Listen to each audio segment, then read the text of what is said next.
요셉의 고난과 형통이라는 제목으로 오늘 말씀 함께 나누겠습니다. 성경 찾았나요? 같이 한번 읽어볼게요. 요셉의 고난과 형통. 고난이라는 말과 형통이라는 말은 모순되죠. 그런데 성경에는 이 두 가지가 같이 있다고 말합니다. 역설이에요. 십자가의 죽음이 승리죠. 그것도 놀라운 역설이죠. 근데 요셉에게도 그러한 역설적인 상황이 있었습니다. 창세기 39장 1에서 3절 같이 읽을게요. 요셉이 이끌려 시작. 요셉이 이끌려 애굽에 내려가매 바로의 신하 친위 대장 애굽 사람 보디발이 그를 그리로 데려간 이스마엘 사람의 손에서 요셉을 산이라. 여호와께서 요셉과 함께 하심으로 그가 형통한 자가 되어 그의 주인 애굽 사람의 집에 있으니 그의 주인이 여호와께서 그와 함께 하심을 보며 또 여호와께서 그의 범사에 형통케 하심을 보았더라. 창세기 39장 1절에서 3절 말씀. 아멘. 오늘 등장하는 인물들이 계속 거듭 반복되죠. 일단 여호와 하나님이 나오는데요. 놀랍게도 요셉의 이야기는 37장부터 시작하잖아요. 38장이 유다와 다말이었어요. 39장에 와서 여호와라는 이름은 처음 나와요. 근데 우린 이미 알고 있잖아. 요셉에게 꿈을 주신 분이 여호와 하나님. 근데 이름이 안 나왔는데 오늘 딱 나와요. 왜 하나님의 이름이 등장할까요? 그전에는 안 계셨다는 뜻인가? 아니죠. 자, 보겠습니다. 여호와 하나님이 등장하시고 또 누가 많이 등장해요, 지금? 제목에 있는 것처럼. 누구죠? 요셉이야. 요셉이 이끌려가고 요셉이 팔려서 보디발이 요셉을 사고, 그런데 하나님이 요셉과 함께 계시고, 근데 그의 주인, 요셉의 주인이 그걸 또 알아챘어요. 그죠? 알게 됐어요. 하나님께서 요셉과 함께 계시는 걸 알게 되고 그런 상황입니다. 그런데 이 상황을 뭐라고 표현하고 있냐면 성경이 형통이라고 말해요. 종인데 형통이래요. 노예, 한마디로 노예인데 형통이래요. 어떤 일인지 한번 보도록 할게요. 자, 우리가 요셉의 생애를 이렇게 그래프로 한번 그려봤어요. 선생님이 아주 단순하게. 자, 요셉의 생애는 성경에 몇 세부터 몇 세까지 기록되어 있냐면 17세부터 30세 요셉으로 기록되어 있어요. 근데 그들의 신분이 조금 다르죠. 17세 요셉에서는 누구로 소개되고 있냐면 누구의 아들? 이스라엘의 11번째 아들로 나와요. 그쵸? 이스라엘은 약속의 이름이라 그랬어요. 약속의 후손으로 나오는데 30세의 요셉은 그 하나님의 주신 꿈이 이루어져요. 그 꿈은 뭐였죠? 모두가 요셉에게 절하죠. 볕단도 절하고 해, 달, 별들도 요셉에게 절하죠. 다스리는 자가 된다는 꿈인데 30세 때 요셉은 애굽의 총리가 됩니다. 이게 표면적으로 드러난 요셉의 생애예요. 그리고 이 그래프도 사실은 눈에 보이는 대로 한번 그려본 거예요. 자, 내려간다는 건 고난을 겪는다는 뜻이고요. 또 내려간다는 건 약속에서 멀어진다는 뜻이고요. 올라간다는 건 하나님의 약속에 가까워진다는 거예요. 근데 전반적으로 언제까지 내려가요? 굉장히 오랜 기간 동안 내려가요. 17세 소년이 30세 총리가 된 거, 애굽의 총리가 된 건 긴 시간이 있어요. 그렇죠? 근데 그 긴 시간이 사실은 요셉의 고난의 시간이었어요. 왜냐하면 형들의 미움을 받죠. 그래서 어떻게 된다고요? 팔려요. 종으로 팔려요.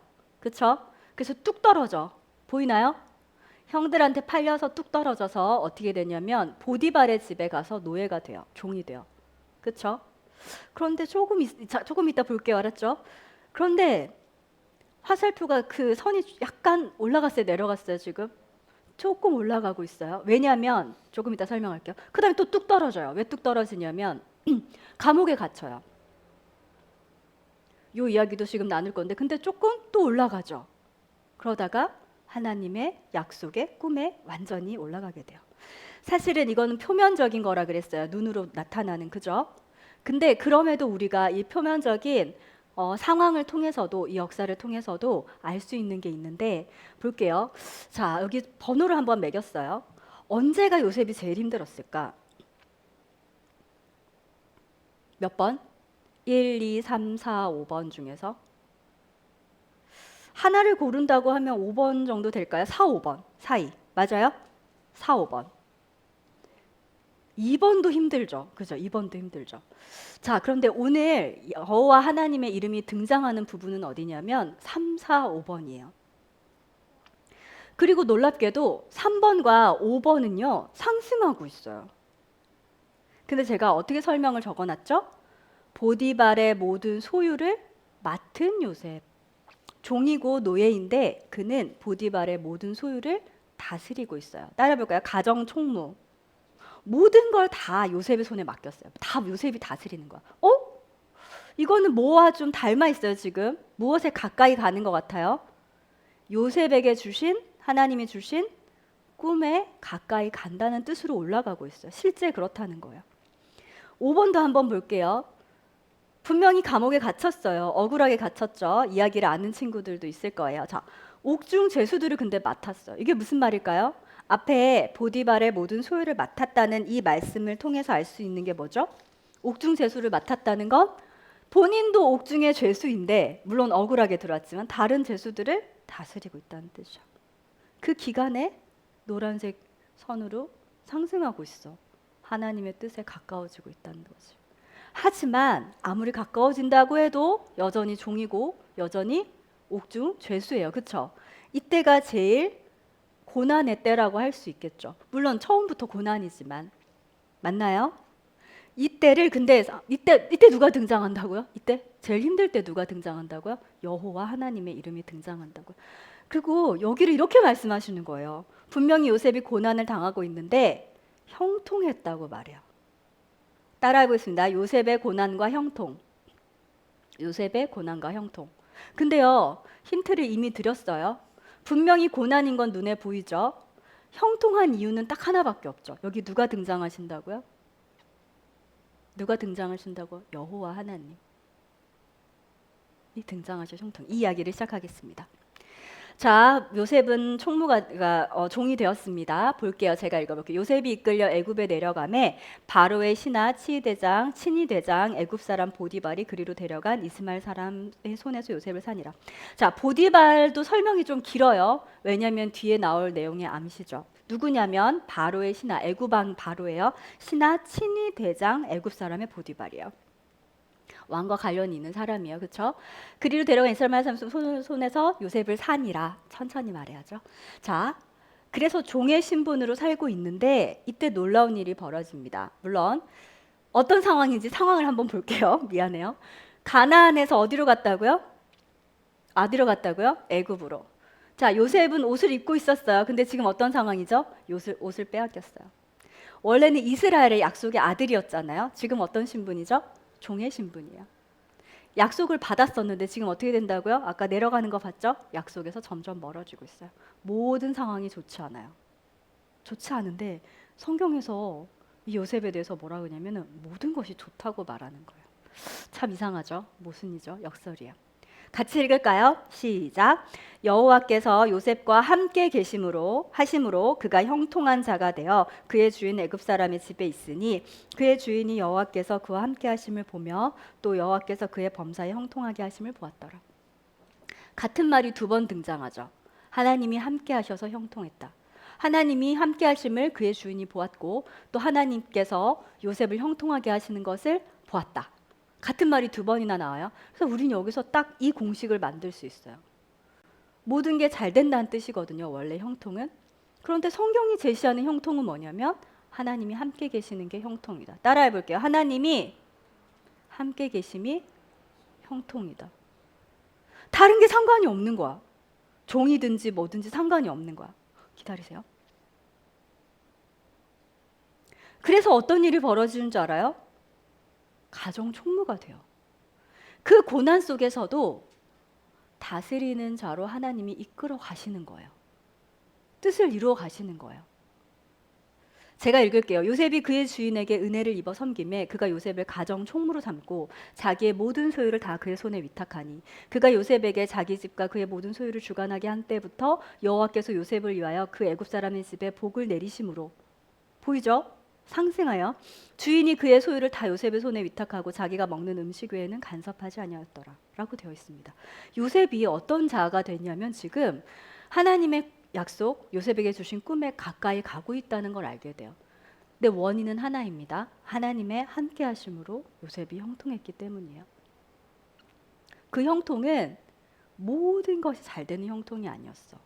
고난 중에 하나님이 뜻이 이루어지는 그런 형통이었어요. 다스리는 자로 있죠. 그런데 맨 마지막에 그 다음에 일어날 일에 대한 단서, 암시가 잠깐 나와요. 요셉은 용모가 빼어나고 아름다웠더라. 이건 실제 그러했던 것을 의미해요. 실제. 아브라함의 아내 사라를 기억하나요? 너무 아름다워서 아브라함이 사라한테 어떻게 하라 그랬죠? 아내가 아니라 누구라고 하라고? 누이라고 하라고. 그쵸? 그 아름답다 할 때 그 아름다움이에요. 실제 아름다웠던 거예요. 이것 때문에 공경에 처하게 됩니다. 물론 이게 원인은 아니죠. 아름다웠다고 해서 그걸로 나쁜 일이 생길 건 아니죠. 하지만 그 집에는 하나님의 뜻에 방해하는 또 한 사람이 있었어요. 이전엔 형들이 그랬다면 이번에는 완전 적극적으로 같이 죄를 짓자고 나서는 한 사람이 있었어요. 제가 읽을게요. 그 후에 그의 주인 아내가, 누구의 아내죠? 보디발의 아내가 요셉에게 눈짓하다가 동침하기를 청하니 다가왔어요. 그러면 될까요, 안 될까요? 보디발 남편이 있는데 요셉에게 다가오는 거야. 자, 요셉이 어떻게 했을까요? 이렇게 했습니다. 제가 읽을 텐데요. 마지막 줄이 좀 이상해요. 왜 이상한지 얘기해 주세요. 요셉이 거절하며 자기 주인의 아내에게 이르되 내 주인의 집안의 모든 소유를 간섭하지 아니하고 다 내 손에 위탁하였으니 이 집에는 나보다 큰 이가 없으며 주인이 아무것도 내게 금하지 아니하였어도 금한 것은 당신뿐이니 당신은 그의 아내임이라. 그런즉 내가 어찌 이 큰 악을 행하여 하나님께 죄를 지으리까? 자, 간단하게 설명하면 주인 보디발이 나한테 다 맡겼지만 아내인 당신은 내 소유가 아니다. 내가 다스릴 자가 아니다. 라고 말했어요. 근데 맨 마지막에 나는 잘못을 하고 싶지 않다. 보디발한테 잘못을 하고 싶지 않다. 근데 마지막에 뭐라고 돼 있다고요? 누구에게? 그치? 원래 문맥상으로는 어떻게 해야 돼? 내가 어떻게 보디발에게 잘못을 하겠습니까? 해야 되는데 누구한테? 하나님께 죄를 지으리까라고 한 거죠. 여기서 알 수 있는 중요한 게 있어요. 하나님이 함께 하셔서 형통한 걸 요셉이 알았을까 몰랐을까 하는 거야. 알았을까요? 몰랐을까요? 알았다는 거예요. 왠지 알아요? 하나님이 함께 하셔서 형통하면 하나님이 바로 곁에 계신 것처럼 경험하고 살아가면 죄를 지을 수 있다 없다? 없다는 거예요. 특별한 점은 요셉이 하나님께 득죄할 수 없다, 죄를 지을 수 없다고 말한 게 아주 특별해요. 그건 그에게 하나님이 함께 하신다는 믿음이 있었다는 뜻이에요. 그래서 어떻게 했냐면 뭐를 저지르지 않았어. 뭘 멀리했어? 그치? 죄를 멀리했죠. 근데 왜 멀리했다고요? 하나님이 계신 것을 알았으니까. 근데 그때 하나님이 계셔서 죄를 멀리하는 걸 뭐라고 하는 줄 알아요? 두 글자로? 여기 보고 얘기해 주세요. 뭐라고 한다고요? 하나님을 경외한다는 거. 하나님이 두려운 분이시기 때문에, 근데 그건 공포가 아니에요. 크고 위대하고 나의 모든 것을 알고 계시고, 그리고 내가 죄를 짓는 것을 기뻐하지 않는다는 걸 아는 두려움이에요. 그래서 죄를 안 지은 거야. 보디발 때문이 아니라 하나님으로 인해서 하나님을 경외하여서 거룩하고 죄를 멀리한 거예요. 그런 삶을 산 거예요. 근데 이 아내가 끈질겼어요. 계속 포기하지 않았어요. 어떻게 하냐면 요셉에게 계속 다가오면 이제 더 이상 같이 있지도 않았어요. 요셉은. 제가 2개나 넘겼나요, 혹시? 그랬나요?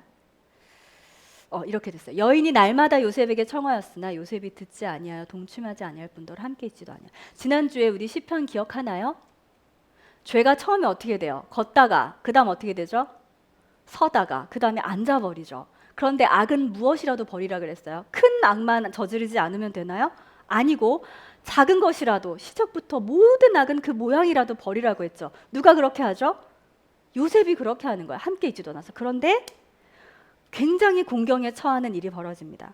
그 집에 많은 사람들이 있었을 텐데 아무도 없었던 거예요. 어느 날. 누구만 있냐면 요셉과 보디발의 아내만 있었던 거예요. 그래서 보디발의 아내가 어떻게 하죠? 요셉에게 또 접근하는 거예요. 또 접근해서 다가오고 껴안으려고 했죠. 그때 요셉이 어떻게 하냐면 자신의 옷을 벗어두고 갑니다. 근데 옷을 벗을 때 이번엔 요셉 스스로가 벗은 거잖아요. 옷과 관련해서 떠올리는 기억이 있었겠지. 우리도 성경에서 보았잖아. 요셉이 언제 옷을 빼앗겼죠? 형들이 똑똑. 형들이 옷을 빼앗아 갔죠. 그죠? 근데 이번에도 옷을 빼앗으면서 옷을 벗으면서 공경에 처했다는 걸 느끼지만 한편으론 뭘 알고 있었을까? 누가 함께 계신다? 하나님이 함께 계신다. 하지만 이 여인은 그렇게 도망간 요셉을 그냥 버려두는 걸로 끝나지 않고요. 집안 사람들이 돌아오자 다 소문을 냅니다. 근데 거짓말을 해요. 그것도 두 번에 걸쳐서 거짓말을 하는데 첫 번째는 이렇게 말해요. 그 여인이 요셉이 그의 옷을 자기 손에 버려두고 도망하여 나감을 보고 사람들이 다 왔을 때 이렇게 말하는 거야. 그가 나의 소리를 질러 부름을 듣고 그의 옷을 내게 버려두고 도망하여 나갔느니라 하고 요셉이 먼저 다가와서 보디발의 아내인 내가 소리를 질렀더니 옷을 벗어두고 나갔다 거짓말하는 거죠. 근데 그 옷을 가지고 있다가 누가 돌아왔을까? 보디발이 돌아왔을 때 또 똑같이 거짓말을 하는 거야. 그의 주인이 자기 아내가 자기에게 이르기를 당신의 종이 내게 이같이 행하였다는 말 듣고 심히 노한지라. 보디발이 너무 화가 많이 났어요. 근데 좀 이상한 게 있어요. 그 전에 요셉을 굉장히 신뢰했죠. 맞아요? 그리고 요셉이 지금까지 어떻게 했는지를 알 거 아니에요. 자신의 아내와 함께 있지도 않는 것을 알 거 아니에요.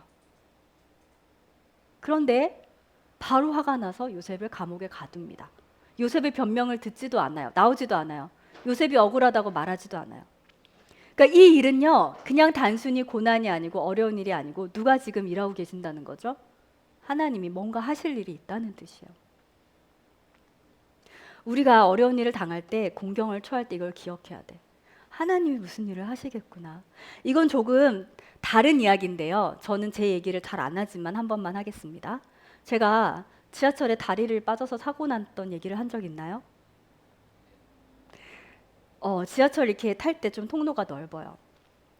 그래서 굉장히 심하게 다칠 뻔했어요. 그래서 다행히 그냥 멍만 들었는데 다음 날이 수련회였어요. 교회 수련회요.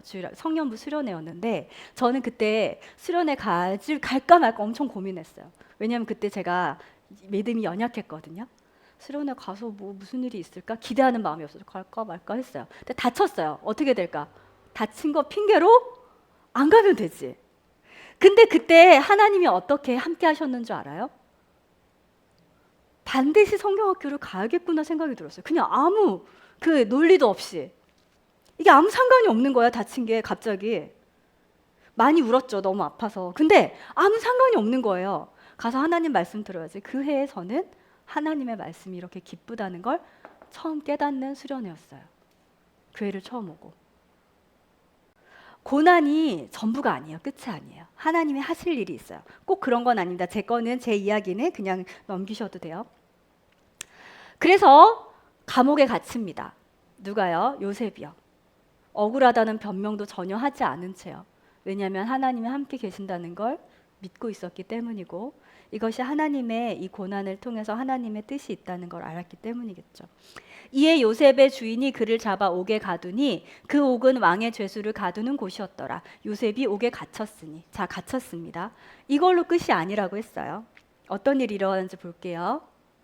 잠깐만. 자, 같이 읽을게요. 여호와께서 퀴즈 같이 읽어주세요. 시작. 여호와께서 요셉과 함께 하시고 그에게 인자를 더하사 간수장에게 은혜를 받게 하심에 간수장이 옥중 죄수를 다 요셉의 손에 맡김으로 그 재반 사물을 요셉이 처리하고. 또 어떤 일이 벌어진 거예요? 요셉이 다 일을 하고 있는 거예요. 아까 보았던 살짝 상승하는 곡선이 또 등장한 거야. 이번엔 어디서 다스리는 자가 됐죠? 감옥에서, 옥중에서 다스리는 자가 됐어요. 그렇죠? 이것을 성경은 또 이렇게 말하고 있습니다. 고난 중이지만 요셉이 이러했다고요. 누가 함께 계셔서 한번 읽어볼게요. 빈칸을 큰 소리로 말하면서 채우면서 읽을게요. 빈칸이 뭔지 너무 당연하죠? 자, 같이 읽겠습니다. 간수장은 시작. 간수장은 그의 손에 맡긴 것을 무엇이든지 살펴보지 아니하였으니 이는 이는 여호와께서 요셉과 함께 하심이라. 여호와께서 그를 범사에 형통하게 하셨더라. 이걸 알게 하는 것이 오늘 본문의 목적이에요. 하나님의 함께 하심이 형통이다. 한 번으로 안 끝나고 두 번이나 우리에게 알려주십니다. 요셉에게는 하나님의 함께 하심이 있었고 그래서 그는 형통했어요. 근데 상황은 고난이라니까요. 계속 내려가고 있었다니까요. 이것을 성경이 요셉의 고난과 형통이라고 말합니다. 그런데 그 이면에 더 중요한 게 있어요. 마지막에 오늘. 과연 요셉은 요 내려가는 하강 곡선이 이건 겉으로 보이는 거잖아요. 실제는 어땠을까 하는 거죠. 실제는 하강하는 거였을까? 아니라는 거예요. 겉으로 보이는 고난이지만 사실은 그 고난을 넘어 하나님은 이때 등장하시지만 이때만 같이 계신 것이 아니라 항상 함께 계셨죠. 아니, 영원 전부터 영원까지. 우리를 택하신 건 영원 전이에요. 창세 전이에요. 그러면 우리를 와 함께 계시는 건 당연히 영원까지겠죠. 영원 전에 택하셨는데 6월 7일까지만 같이 계시겠다? 아니죠. 우리는 여기서 한 가지 더 중요한 것, 가장 중요한 것이 하나님의 함께 하심이라는 것을 배웁니다. 고난과 형통, 그 이면에 가장 중요한 건 하나님의 함께 하시며, 그렇기 때문에 형통했던 거죠. 그쵸? 마지막입니다. 읽어볼까요? 그래서 우리는 이런 결론을 내리는 거예요. 성경을 통해서. 같이 읽을까요? 고난은 중에도, 시작. 고난 중에도 하나님의 약속은 이루어져요. 왜냐하면 우리가 시야를 여기만 이렇게 볼 때는 고난이고 힘들잖아. 그치? 그치만 하나님이 영원 전부터 영원까지 함께 계신다는 것으로 우리의 믿음의 시야를 넓힐 때 우리는 알 수 있어요. 어떤 상황에서도 하나님은 하나님의 뜻을 이루어 가신다. 보세요. 상승곡선이 있죠. 근데 그때마다 보여주세요. 다스리는 자로 하나님께서 세우셨잖아요. 그 약속이 이루어진다는 걸 알려주신단 말이죠. 그리고 믿게 하시고요. 그리고 중요한 두 글자 뭐였죠? 죄를 멀리하는 거 뭐였죠? 죄를 멀리하는 거. 경외하여서 멀리하고 거룩하게 살게 하세요. 그게 하나님의 우리를 향한 통치 방법이세요. 기도하겠습니다. 하나님 아버지, 오늘도 요셉을 통해서 하나님이 어떻게 일하시는지를 배웁니다. 여호와 하나님께서 요셉의 가장 큰 고난, 가장 힘든 때에 함께 계셔서 형통케 하셨다고 말씀해 주셨어요. 하나님, 고난은 하나님이 우리와 함께 계시는 그런 때라는 것을 우리가 깨닫게 하는 중요한 방법이라는 것을 다시 기억합니다. 우리가 평안한 때는 하나님을 잘 생각하지 못하는 연약한 자인데 힘들고 고난이 있고 억울하고 이게 무슨 일인가? 대체 왜 나에게 이런 일이 생겼나 할 때 우리가 믿음의 시야를 넓혀서 하나님이 함께 계신다는 것과 이때에도 일하신다는 것과 무엇보다 이 고난을 통해서 하나님의 뜻을 이루신다는 것을 기억하게 해주세요. 그래서 어떤 상황에서도 죄를 멀리할 때 하나님이 함께 계시기 때문에 하나님을 두려워하여 경외하여 죄를 멀리하고 거룩하게 살아가는 샬롬, 키즈, 틴즈가 다 되게 해주세요. 예수님 이름으로 기도합니다. 아멘.